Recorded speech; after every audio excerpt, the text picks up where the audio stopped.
Bueno, vamos a empezar a ver lo que es distribución de frecuencias o cómo construir una tabla de distribución de frecuencias con los datos que hemos ido recolectando. Vamos a ver este ejemplo. Se investigó el personal ocupado en 30 empresas, obteniéndose el siguiente número de empleados.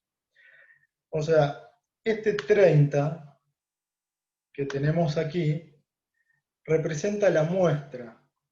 La muestra está dada por 30 empresas. Entonces, este conjunto de datos, que si ustedes cuentan son 30 datos, se corresponden a la cantidad de personal que tiene cada una de esas empresas analizadas. Vamos a tener un valor mínimo de 32 y un valor máximo de 41. El rango va a estar dado por el valor máximo menos el valor mínimo, que es igual a 9. Entonces acá vamos a empezar a definir una serie de criterios. La primera, FI. FI puede aparecer como FI o FA, que se denomina frecuencia absoluta, que es la cantidad de veces que se repite cada variable.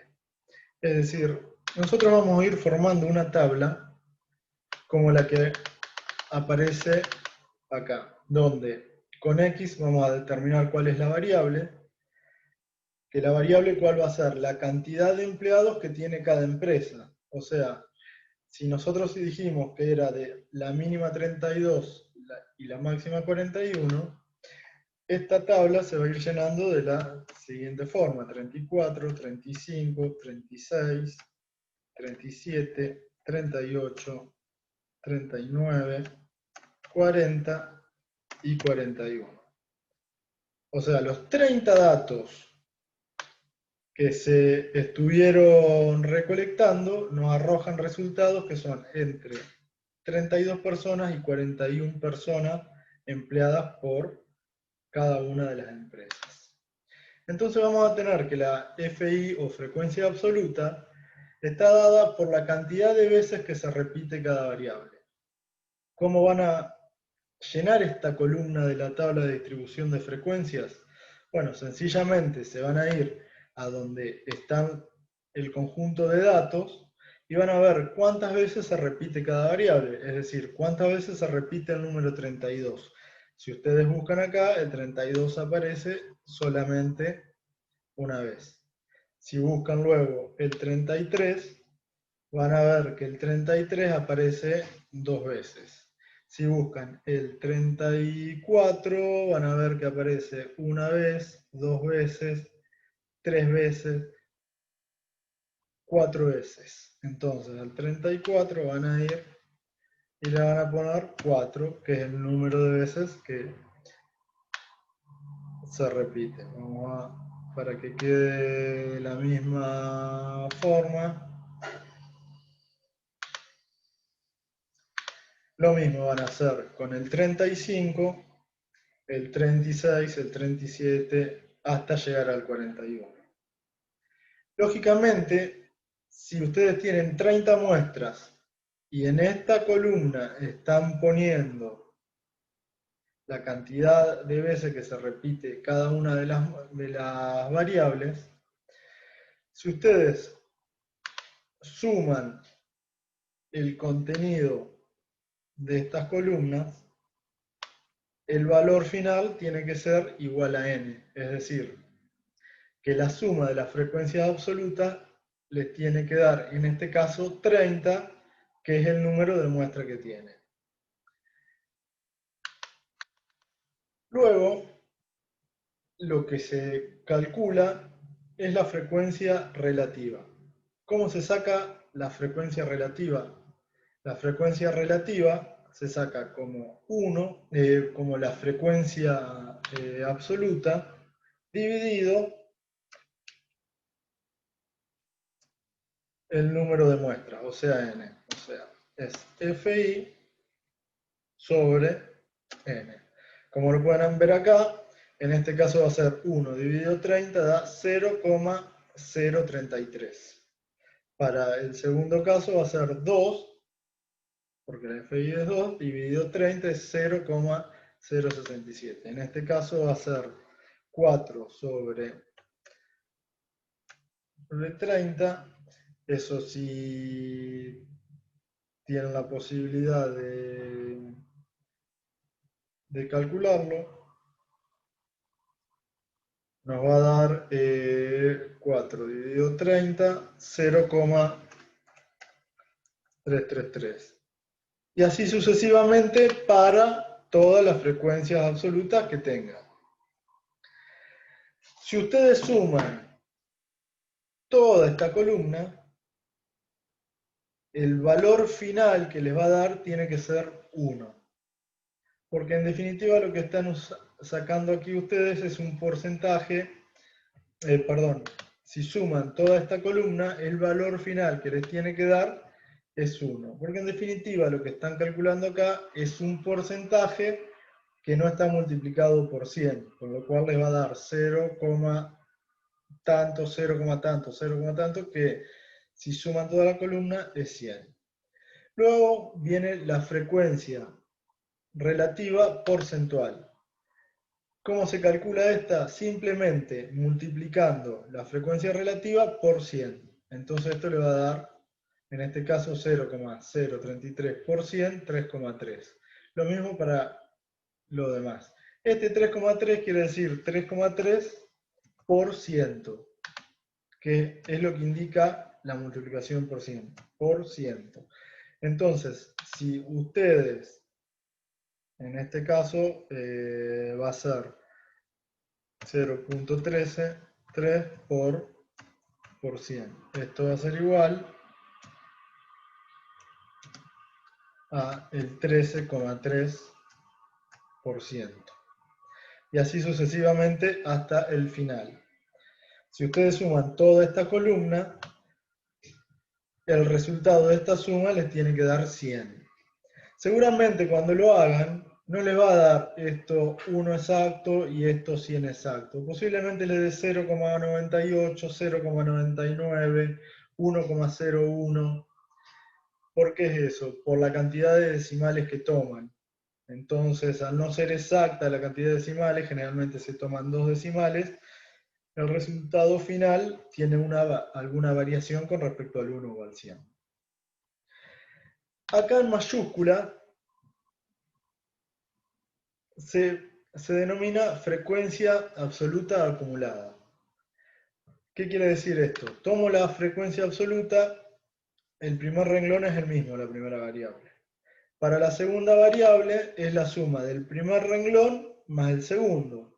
O sea, 1 más 2, 3. Para el tercer renglón va a ser la suma del anterior, o sea, 3 más lo que me arrojó esta, 4, que es igual a 7. Para el siguiente va a ser el anterior, 7 más la frecuencia absoluta que tenga en este caso del 35. Y así hasta llegar al último. ¿Qué voy a tener? Acá no voy a tener que la suma va a ser igual a n, o en este caso a 30, sino que el último elemento de la tabla va a ser igual a 30.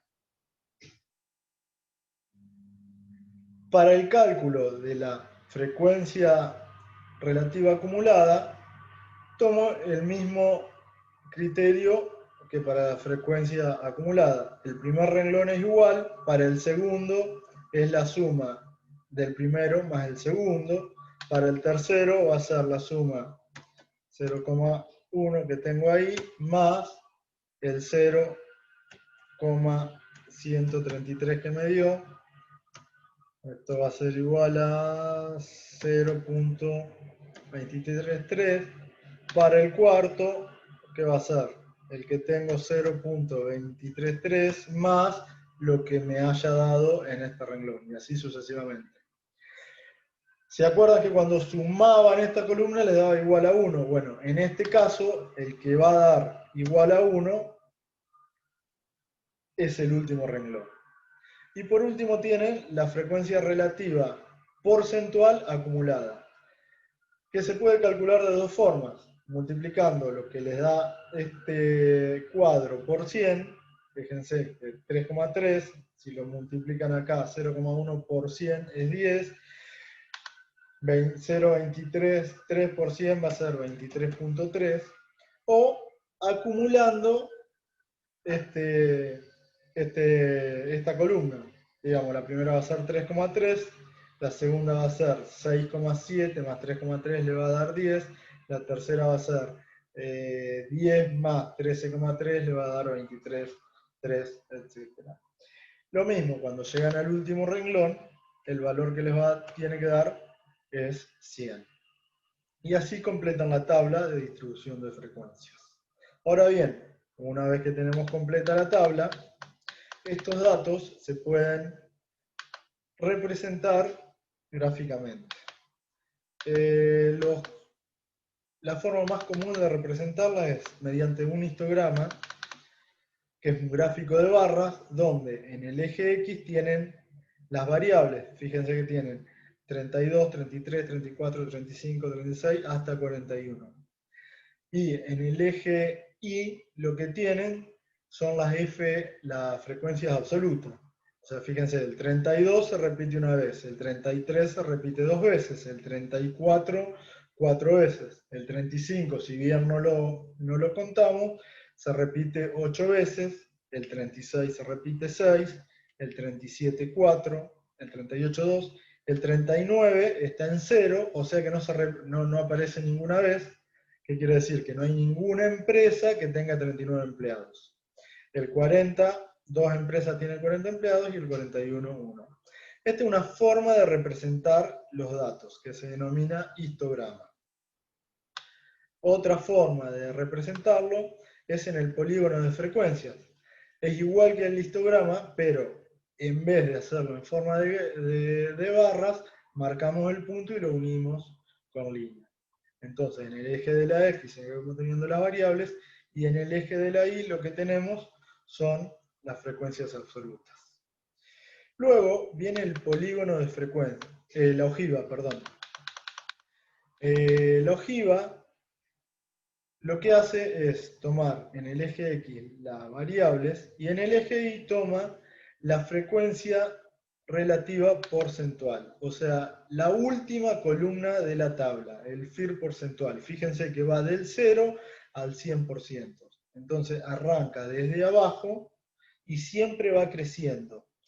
Es importante, ustedes fíjense que en el polígono de frecuencias crece, decrece, vuelve a crecer, porque son los datos puntuales de la frecuencia absoluta, o sea, el FI puntual de cada variable. Acá estoy tomando un dato acumulado, por lo cual arranca de un valor mínimo y siempre se va sumando, lo que hace que la curva vaya creciendo.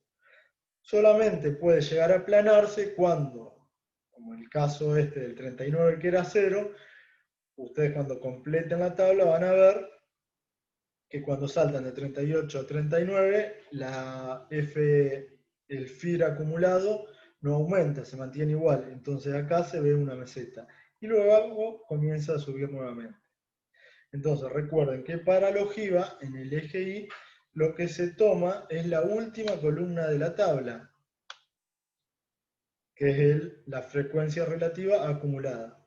Fíjense que en el 41, que es el último renglón, la última variable, daba un 100%. Acá, en la ojiva, pueden ver que para el 41 el valor obtenido es un 100%. Les recomendaría que vayan completando la tabla para tener todos los datos, y a continuación, luego de este tema, que es el próximo que vamos a ver, hay ejercicios que ya pueden ir resolviendo. Los dejo y les queda como tarea completar el resto de la tabla. Gracias.